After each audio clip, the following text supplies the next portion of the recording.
Hello, critics, non-critics, and friends. Welcome to the Film Optics Podcast, where we take a glance into blockbusters, indie films, and everything in between.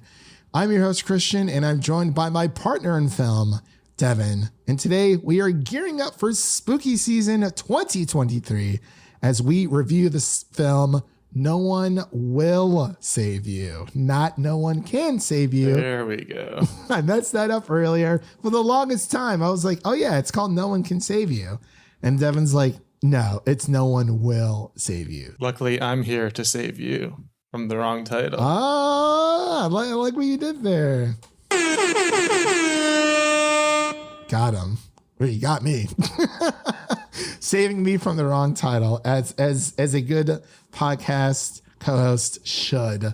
And on the latter half of this episode, I will be evaluating the 4K Blu-ray disc of Batman, The Mask of the Phantasm, which is another great movie to start off your spooky season 2023. As of recording this on September 25th, 2023, or 21st, excuse me. Devin, you know it's the 21st. So do you remember the 21st night? Do you remember? Of September. I haven't seen a lot of memes about that today. I haven't really seen memes. I've just seen it like, oh, today's the day. Here's the headline. Yeah. Well, usually this comes on September 1st, the whole, Earth, Wind and Fire September song. Because last year I remember people were like on it, like white on rice. It was crazy. Like September 1st, boom. It didn't even matter if it was the 21st day of September or not. But we are 2 days out from the official date of autumn or fall, if you like to interchange, fall for us here Americans, autumn for our British UK listeners or everywhere else in the world that call it autumn. I always thought that was weird. I was like, why do we call it fall? My mom was like, well, the leaves fall on the ground. I'm like, okay, that's cool. That's all you need. I guess so. Yeah. Us Americans trying to, we simplify everything here in the good US of A altogether.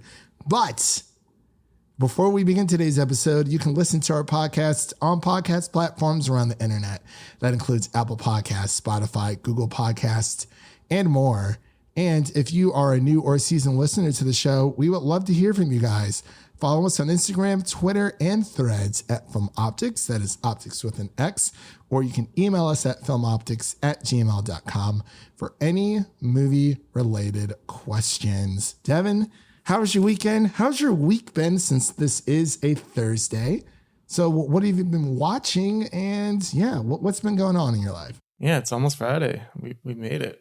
Like, I can't believe it's already here. I haven't really been watching much other than our required viewings for this year podcast. I've just been diving into Starfield whenever I have free time. Wow. I've actually abandoned my mission for now because I cannot get through these space battles. I got to upgrade my ship or something. It's just, that's the only thing I don't like about Starfield is the space battle part. But maybe I do just need to upgrade my ship. I don't know. But I might be able to help you out. Yeah, because I have no clue what to do there. But I'm glad you are enjoying Starfield. Well, we've been watching Ahsoka, things of that nature. That's usually a required viewing. But yeah, so I was surprised you're not watching some hidden gem out there. Well, we are talking about a hidden gem today, at least my opinion of a hidden gem of No One Will Save You. So as I mentioned before, we are going to be getting into our spoiler-free review of No One Will Save You. And then on the latter half, I will be evaluating the 4K Blu-ray disc of the Batman Mask of the Phantasm movie. So without further delay, we're going to get straight into the action. We'll be right back after this introduction to No One Will Save You. No One Will Save You follows a young girl named Brynn who has a darker past. She is sort of deeply hated by the town that she lives in.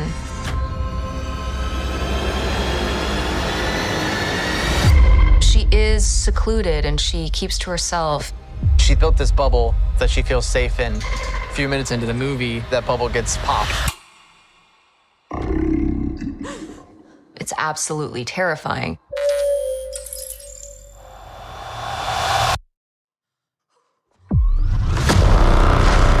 Brynn's an alien in her community. And then this other alien story happens on top of that. And there's so many things I loved about playing this character. She has a major conflict. The emotions that she's going through, they were real to me. Brynn runs a lot in this movie. Brian said, I want you to run like Tom Cruise. And I thought I was a runner before this film. I am now. We throw a couple of curveballs. It's a lot of fun.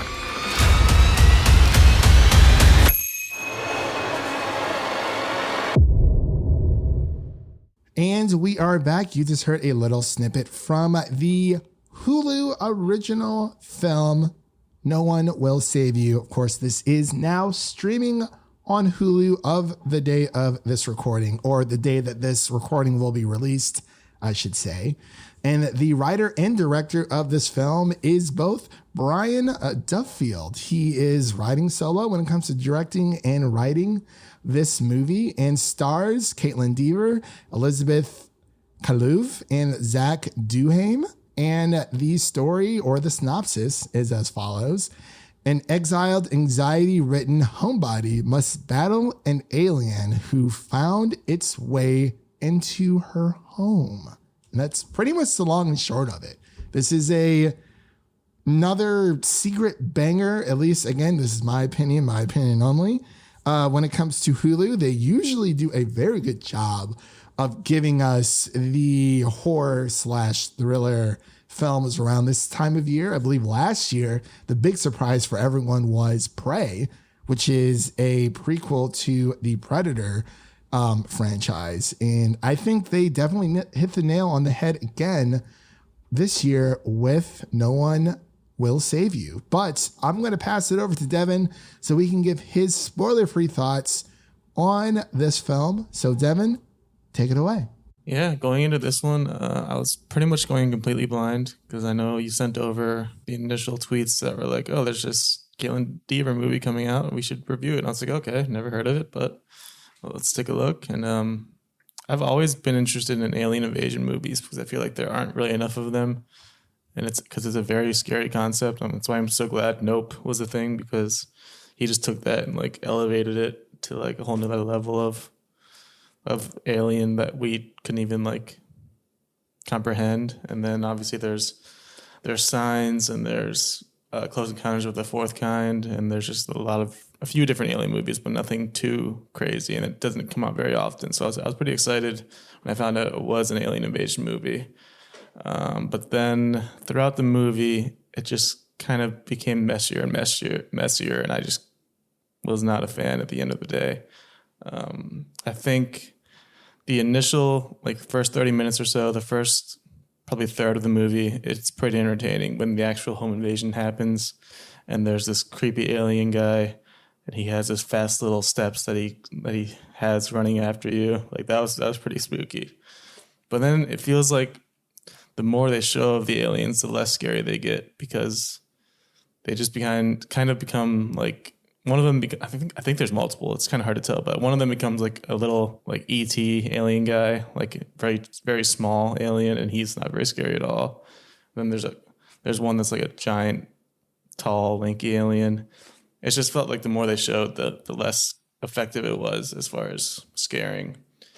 But then the biggest issue is that we're in 2023 and we're watching a silent film. Like, I don't understand the purpose. It's not entirely silent. There's we've definitely said more words already than there were in the whole movie.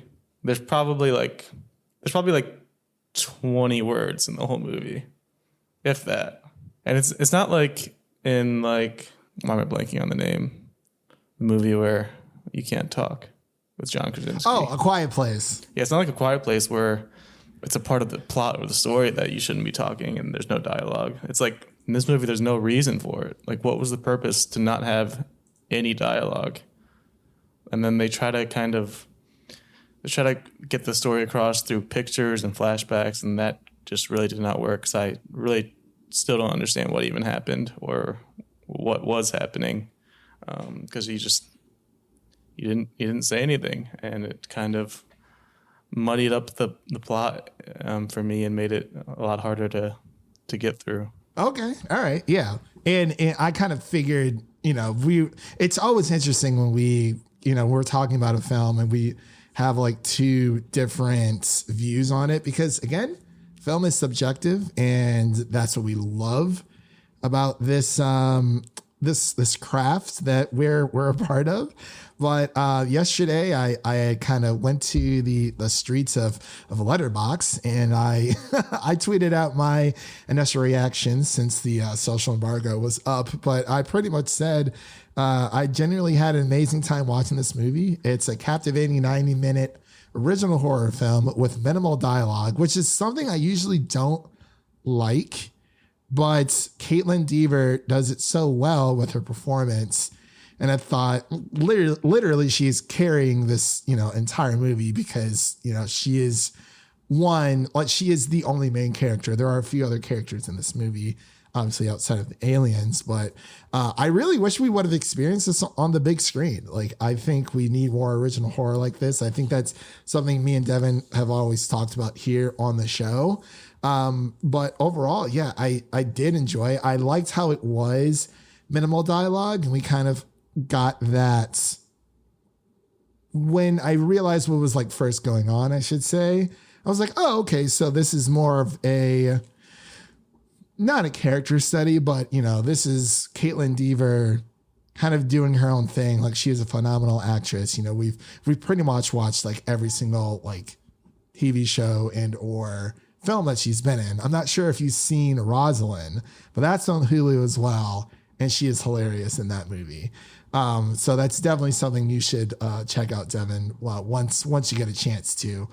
But it's amazing. Like, I loved how it was a silent film, how not everything was necessarily spoon-fed to us. At first, I was a little confused about this character's past.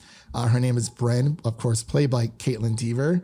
And at first I was like, okay, like, I wonder if they're really going to dig into that. They cover a lot of information in an hour and 30-minute movie. And like, yeah, the aliens themselves weren't really frightening. And that wasn't really my issue with it, because, aliens are aliens. Like, according to the U.S. government, aliens are out there, and they're like, oh, here's a picture of one. And that picture that's been circling around the internet looks like a dried up version of the aliens that we got in this movie.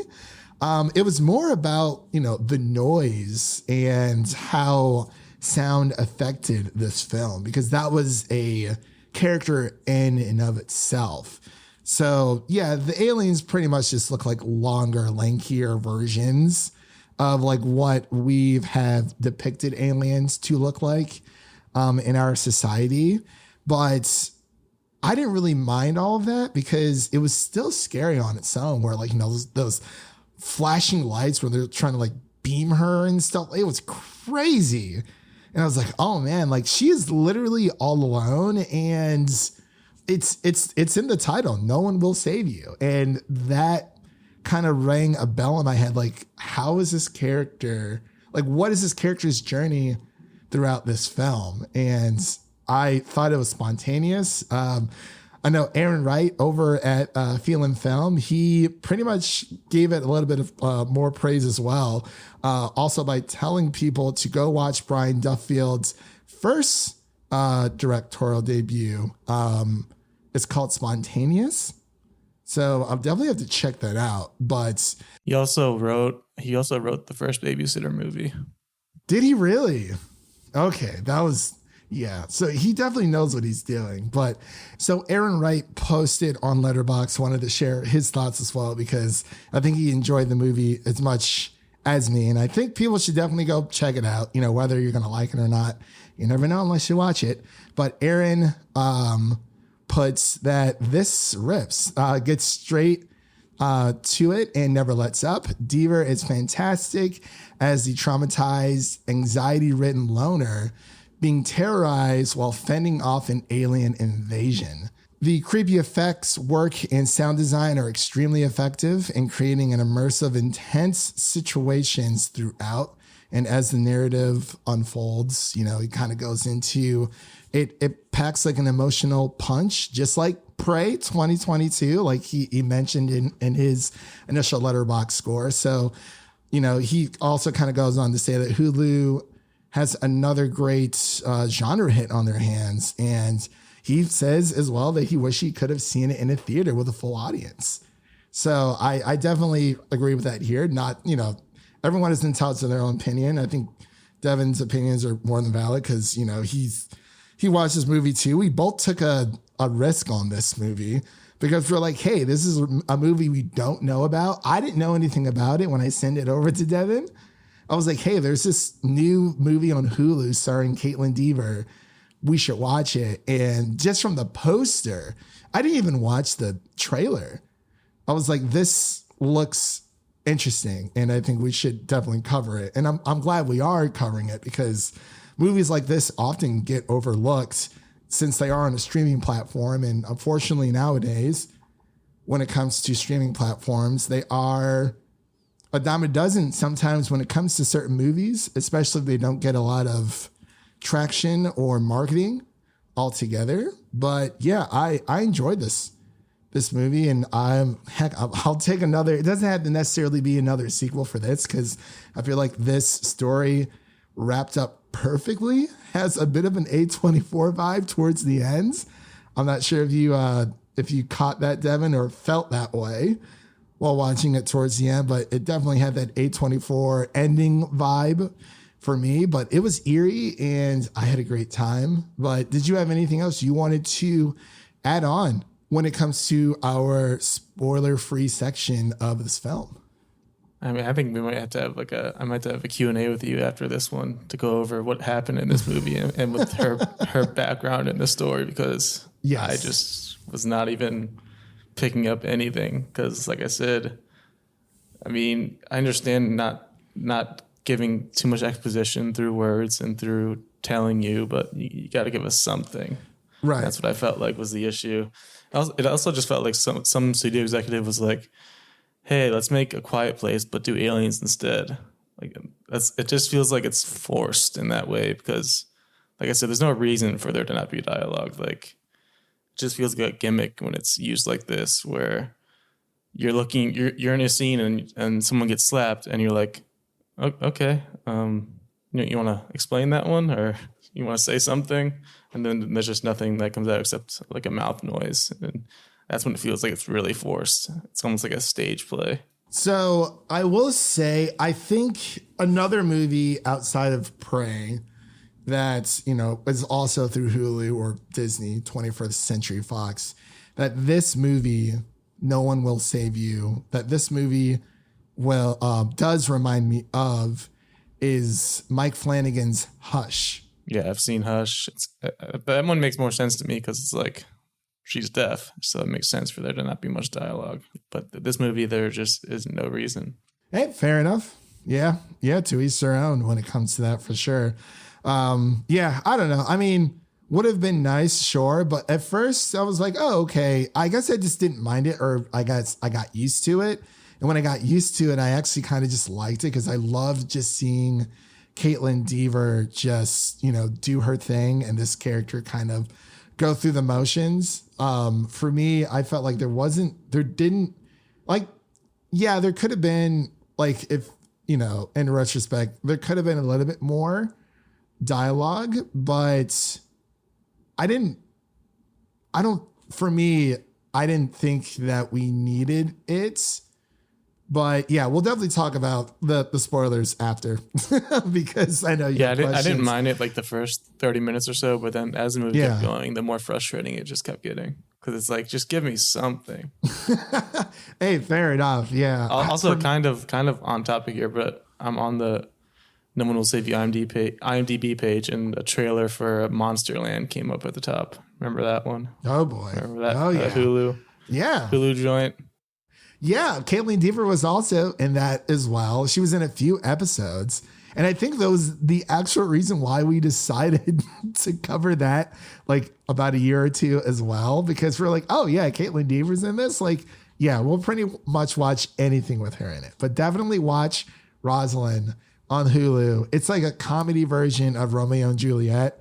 It's pretty hilarious. Like, and she plays the best friend of Juliet, and it kind of just goes off the rails, but it is very funny. But I'm glad that we were both able to experience this for what it was. You know, all the listeners out there, they're hearing two dichotomies of the same movie, and I think people should definitely go watch it. And you know, just watch it on Hulu. It's Everyone a great go watch movie. it and pick a side. Yeah, we're making you pick now, but you know, and you know, it's film is subjective, and I love how we're able to have these conversations where we do fall on different spectrums. Now, you know, if we were talking about Extraction 2, I would definitely be on the negative side. So, but not even the negative side, just as in, you know, I didn't enjoy that movie because we both saw the same movie, but we both got different things out of it. And I think that's what makes a film like this so good, especially with films like, I would say, even The Last Jedi. It's one of the most controversial. Not saying every film has to be controversial, but when it comes to how people view the movie, it's crazy and pretty amazing how one film can allow people to see the same film in different ways. So I think that's pretty awesome. So it's amazing. But hey, you know, for other people who may align with Devin where they don't really like silent films, and that's fine. Not everyone, me and Devin don't like every single movie the same. So it's like, hey, you know, it's all about what you like and what attracts you as a viewer. But we both love Caitlin Dever, and she was fantastic. That's definitely something we can agree on 100%. So let's get into our final thoughts and our ratings here for No One Will Save You. So Devin, what are your final thoughts and your rating for No One Will Save You? Yeah, final thoughts. I think that the words that I'm saying in these final thoughts are more than the actual words in the movie, which is my biggest gripe. So that just kind of sums up the final thoughts. And as far as the score goes, I'd probably go with like a 55. Like, it wasn't horribly under like the 50s, but like just had those issues for me. Okay. All right. 55 out of 100 from Devin. For me, I'm going to give this a straight up. I'm just going to give it like a solid 80 out of 100. You know, it's not a perfect movie because, you know, would I like there to be more dialogue? Absolutely. But I love what we got. I love that it is original horror. And sometimes the story beats, you know, when you are going the more silent protagonist route, it's very important to make sure how that majority of all of your audience will receive that story. Because like Devin was saying, he's having a hard time dissecting what was going on in her life. There were a few things I was confused about, you know, when someone either gets slapped or, you know, spit on in the face. That could have been explored a little bit more, but overall, for the rush and the thrill that it was, and for the emotional journey that Brynn, aka played by Caitlin Dever, went on, I thought it was pretty cool. And I was not expecting the ending at all. But again, the ending is very A24-ish. So again, my score is an 80 out of 100 because it is original horror. I think Hulu does a fantastic job, or I should say more of 21st Century Fox does a fantastic job of giving us these golden nuggets around spooky season, around the autumn, fall season. I do wish we were able to see this in theaters. I thought that would have been pretty cool. You know, not even talking about like box office. It just would have been awesome to see this, and Prey would have been awesome to see both of those movies in theaters. So with Devin's 55 out of 100 and my 80 out of 100, the official podcast score, we take the medium between both of our scores. So that is going to be a 67.5 out of 100 for the Film Optics podcast. That will be our official score. That is both of our scores combined. So with all that said, that wraps up this section of our episode. If you like what you heard thus far, make sure to subscribe to our podcast on your preferred podcast platform of choice. And make sure to follow us on Twitter, Instagram, and Threads at Film Optics. That is Optics with an X. And don't forget to share an episode of our podcast with a fellow movie lover, whether it be your mother, your brother, or your significant other. Spread the love for the Film Optics podcast with a movie lover in need. And really quick, before we get into the second part of this episode, let's take a sneak peek at what's coming up next that we are going to be covering for the next few weeks. So upcoming releases, we're going to be covering Dumb Money, as well as the Continental series episode 2 and 3. And we're going to be covering Ahsoka as well. Not sure if we're going to be doing a double review as we did last week, but definitely follow us on Twitter. We'll let you know if we decide to wait until the series finale. It just depends because there's a lot coming out and we kind of have to dance around a few things on our side. But those are a few things that you can look forward to coming out in the podcast. Now, as for things that are already out that you can listen to our Bottoms spoiler-free review and our The Continental episode 1 review, which is spoiler-free. And you can listen to our double feature Ahsoka episodes 3 and 4. So we have a few more episodes of Ahsoka to cover, but again, just follow us on Twitter and we will let you know how that will be going to be covered all together. And with all that said, we're going to get into the second half of this episode where I dissect the 4K Blu-ray disc of Batman, The Mask of the Phantasm. So we'll be right back after this introduction to our Batman, Mask of the Phantasm 4K Blu-ray review. Chucky saw. You ain't the Bat! Who are you? What do you want? Your angel of death awaits. It's vigilantism at its deadliest. How many times are we gonna let Batman cross the line? He didn't do it. Batman does not kill. Period. You want him, you get him. Time to pay for your sins, Mr. Bronsky. You're gonna pay one way or another. No, please. Give me one more day. I swear I'll get the money. This time tomorrow, we'll have the money, or I'll have your heart. And we are back with our Batman Mask of the Phantasm 4K Blu-ray review.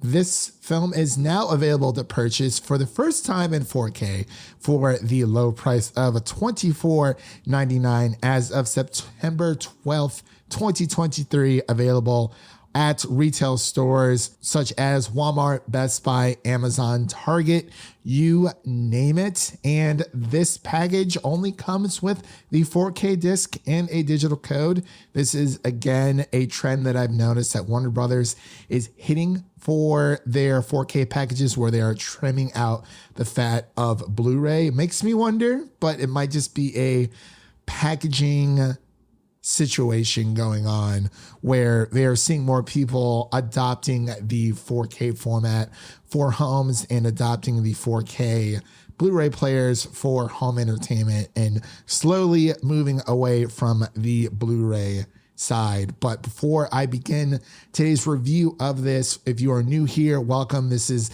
a portion of the show where I like to gush about the importance of physical media. So I sometimes like to partner with Warner Brothers and other studios when it comes to their Blu-ray releases and tell you whether or not if this is something that you should pick up for your 4K collection. Me, myself, being a massive Batman fan, I might be a little bit biased, but I'm definitely going to give you the rundown on my initial reactions of the film altogether, as well as my picture and audio quality thoughts. And we will also get into the special features of what this 4K package has to offer. And before we dive into today's segment, I want to express my gratitude to Warner Brothers for providing me with a review copy of this disc specifically for this podcast episode. This disc was provided by Warner Brothers, and I am very grateful for them for sending this my way. So without further delay, I'm going to get into my initial reactions on this movie, because I don't even think we've talked about this film on the main show or a part of a main review of ours here on Film Optics. But when it comes to Mask of the Phantasm, this is the first Batman animated series movie that we have received. And I must say, it is something that is special to me. It is something near and dear to my heart. And it is easily the peak of Batman when it comes to the animated series, or the peak of Batman, period. Like, this movie ushered in what it meant to be Batman. It is a Batman story. It is a Bruce Wayne film, and it is the gold standard for all Batman films. As I've mentioned before, it is something remarkable that Kevin Conroy and Mark Hamill, returning as the Joker, were able to create, as well as Dana Delaney, who also voices Lois Lane in the Superman animated series. But it is something that everyone put their heart and soul into. We don't get movies like this anymore, just in general, when it comes to theatrical releases. Usually when it comes to animated movies, you know, it's always the American mindset here in the States that, oh, you know, cartoons are for kids. And this is a very dark story. This is a spooky season story. This is something that definitely gives off the fall vibes. And when it comes to Mask of the Phantasm, it's just a wonderful story all around. I can sit here all day and talk about it, but if you like the Joker, if you love Batman, if you love a Batman story that is as equal to being a Bruce Wayne story, this is for you, especially after the whole Tim Burton and Michael Keaton setting that benchmark for modern cinematic Batman adventures. This really just oozes that type of atmosphere. This movie came out in 1993, and like I said, this is the first time atmosphere. This movie came out in 1993, and like I said, this is the first time I own this movie. Film is hitting already, and I'm very excited to dive into own this movie audio already. The visual, I'm very excited to dive into the audio. I know I've been gushing here for a while, but like I said, this is like a pinnacle Batman gushing here for a while. But when, like I said, when anyone's ever talking about Batman, if someone's asking me what my favorite Batman, when anyone's ever talking about Batman, it is someone's asking definitely Mask of the Phantasm. I'm not even just saying like live action, like definitely Mask of the Phantasm. I'm not even just saying like, because live action, like this trumps, like, as I mentioned, this was definitely just the gold standard for Batman. Movies, as I mentioned, this shows Batman being a crime fighter. It shows him being a detective. Movies. It shows him being Batman being a crime fighter. It shows him being a detective. A deeply flawed human. It is a wild ride. A deeply flawed. I digress. We're gonna get straight into it is a wild ride. Video or visual quality straight into this 4K Blu-ray video review. The visual quality. I gotta say that this is a movie when it comes to at least the video side. I gotta say, it gets better with like either every release or every watch. when it comes to Warner Brothers, and I've said this time and time again, when it comes, I got to say that this is a movie when it comes to at least the video side or the visuals, it gets better television show and transferring every release or every its original format into the 4K when it comes to Warner Brothers, and I've said this time and time again, when it comes to them, they do a remastering job, or when it comes taking an older preserving or television show and transferring minimal cleanup here is original format into the 4K format. Visuals of this wonders, and they do a remarkable HDR10 when it comes like the high dynamic range, preserving the grading of this. It's minimal just, cleanup here. It's just well ever so when it comes to like it's not oversaturated. It doesn't look too digitized. It doesn't look overly HDR10, which is like the high dynamic overly range. Grading when it comes to the grading of this. It's just a very dark story when it comes to the tone and the themes. Like it's not oversaturated. It doesn't look too digitized. And the visuals where overly you're in Gotham City. It's not overly grading when it comes to the HDR because the sunshine, like a very dark story when it comes to the tone and the themes, but as well as the 4K transfer enhances the you're in there's a lot of deep blues, reds, yellows, golds, place of sunshine, like it is pretty much anything when it comes to Batman's utility or just his entire costume. This everything 4K transfer, especially when it comes to the Joker. There's a lot of right blues, reds, gives you yellows, golds, ominous, and spooky vibe pretty much you're looking for. Anything when it comes to everything is utility or just his entire fantastic. Everything pops simply, especially when it comes to the Joker. Better, it's just right on point. It gives you, especially for a movie that came out anonymous in 1995 that you're looking for. Movie is only a year, and everything is older. Just no. I'm sorry, fantastic. To say it simply put, it does not get so it's very better much a part of 4K transfer. Who I am, especially for a movie that came out the visuals in 1993. When it comes to this 4K transfer, they're rich, they're beautiful. No, I'm sorry. A lot of deep black am a year really just pop out on screen. So it's especially very much a part of OLED television. Who I am it is something, but to behold, it really is. And when it comes to the audio, I have to say that the audio is the probably one of the biggest when it comes to this 4K transfer outside of the video, if not you have a bigger, lot of deep when it comes to really just pop out on screen. The track provides an OLED television. It bigger is and bolder sound. It feels to behold. Like it really is. When it comes to Kevin Conroy to the audio, you can really just say that the audio is probably one of the biggest in the way he's able to switch outside from his of the video, if not bigger, voice persona when it comes to the audio. Bat voice, the track provides Batman voice, not the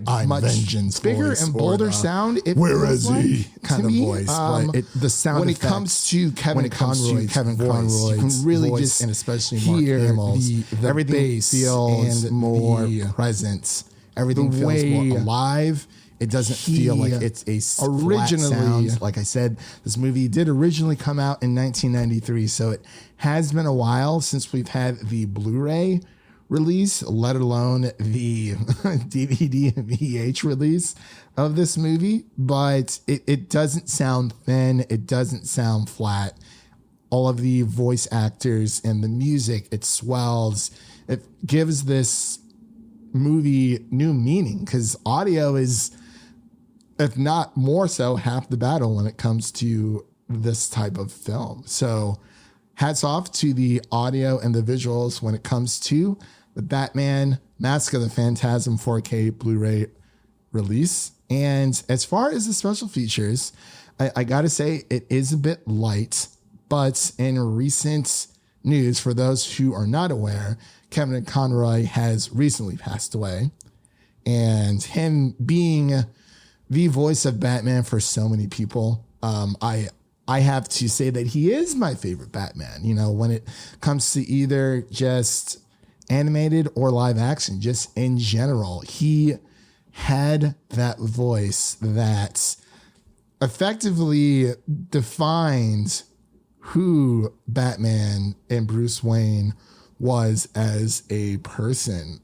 As I'm saying this, there is one special feature on the 4K disc, and it is titled Kevin Conroy, I Am the Knight.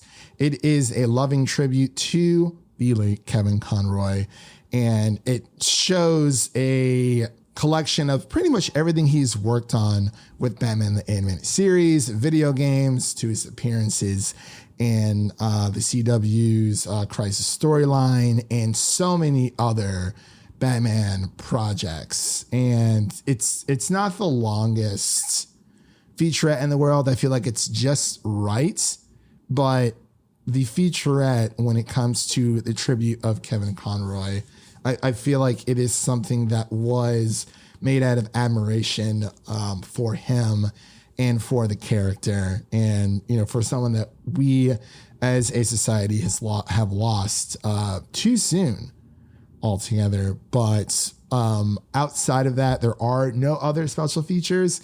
It kind of feels fitting in a way, given the recent news of Conroy's passing. But maybe they could have thrown in a few more things. But I feel like maybe Warner Brothers just said, hey, you know, this tribute to Kevin Conroy is probably the only thing that needs to be said when it comes to this movie. This is a re-release. Again, this movie came out in 1993, so there isn't too much else. Maybe they could have given us like an audio commentary with Kevin Conroy, something of that nature. But he is immortalized as Batman forever on screen. And when it comes to my final thoughts of this 4K package for what Warner Brothers is asking for $24.99, I gotta say, I think it's a pretty fair price to be asking for this type of movie. It's only around an hour and 30 minutes. But, you know, if you are a massive Batman fan, and honestly, if you've bought this movie before, you're definitely going to buy it again. That's what I have done. I bought it on Blu-ray a few years back, and this does stand up as a lot of people's favorites Batman movie. You know, when it comes to the audio and the visuals, you know, like I said, they're on point. Warner Brothers does a fantastic job, when it comes to transferring their older legacy titles. But, you know, for what they're asking, I think this is a fair price, and that Kevin Conroy tribute definitely had me feeling some type of way. It is an essential story of anyone's Batman collection, or just anyone's Blu-ray collection altogether, because this is a work of art, and I really wish we would get more animated Batman films in theaters like this one was. But I would highly recommend this to anyone. Just like, even if you're not a Batman fan, definitely pick it up. It is a great character study of Bruce Wayne and Batman, and why Bruce Wayne became the person that is known as the Dark Knight. I think it is a great character study there. Definitely should be shown in film class as well. But if you've reached this point in our episode, thank you, because I know sometimes I can ramble a little bit, but I think this is something I've been looking forward to for a long time. And I was like, man, it would really be great if Batman the Mask of Phantasm came out. And with it being Batman Day a few days ago on the 16th, it really does kind of hits home a little bit. And it's perfect for the autumn season that is hitting up, or fall, whichever you prefer. For the fall season, definitely spooky season vibes all around. So I think this is something awesome for people to go revisit back in a new format. So with all that said, that concludes today's episode. And thank you all for listening. And if you enjoy our show, please take a moment to leave us a 5-star rating and review on Apple Podcasts and Spotify, and stay connected to our podcasts, or stay connected to us, I should say, by following us on Twitter and Instagram and Threads for the latest updates. And as we mentioned before, don't forget to check out all of the amazing content, the reviews that we have coming up on the show for you guys. That was Devin earlier on, and I am Christian signing off. And remember, life is like a movie, so go out there and make it a blockbuster.